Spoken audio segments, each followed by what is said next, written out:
At this point, you should have completed the assembly of the upper receiver, the barrel and the lower receiver.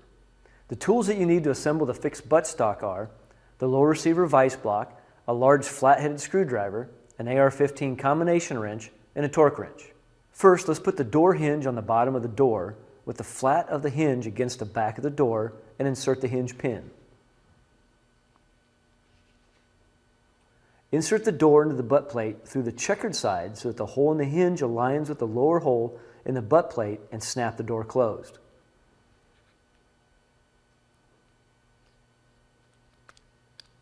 Put your lower receiver vise block in the vise and mount your lower receiver onto it with the rear facing you.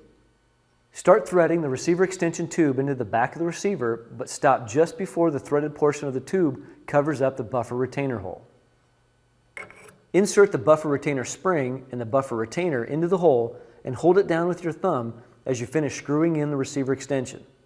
The receiver extension will capture the buffer retainer on its shoulder. Tighten up the receiver extension to 35 to 39 foot-pounds using your combination and torque wrench. Insert your action spring and buffer assembly into the receiver extension and it will be captured by the buffer retainer. Insert the takedown pin into the receiver from the right-hand side with the cut in the pin facing the rear of the rifle.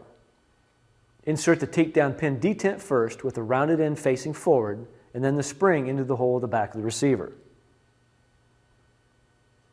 Slide the buttstock onto the receiver extension. If you're assembling an A2 or longer stock, you'll insert the buttstock spacer into the upper hole at the back of the buttstock with the recess facing the front of the rifle. If you're installing an A1 or shorter buttstock, you won't have to have the spacer.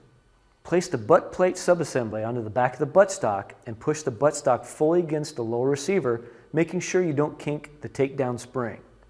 Put the fully threaded screw into the top hole of the buttstock and tighten up the buttstock. Insert the sling swivel into the bottom of the buttstock with the curve facing forward and use the partially threaded screw to secure it through the bottom hole of the buttstock. Test your takedown pin by pushing it in and out. The detent should lock the pin in and out, and it will take some extra pressure to make the pin move from fully closed to fully open. The takedown pin should not rotate. You've now completed installing the fixed buttstock.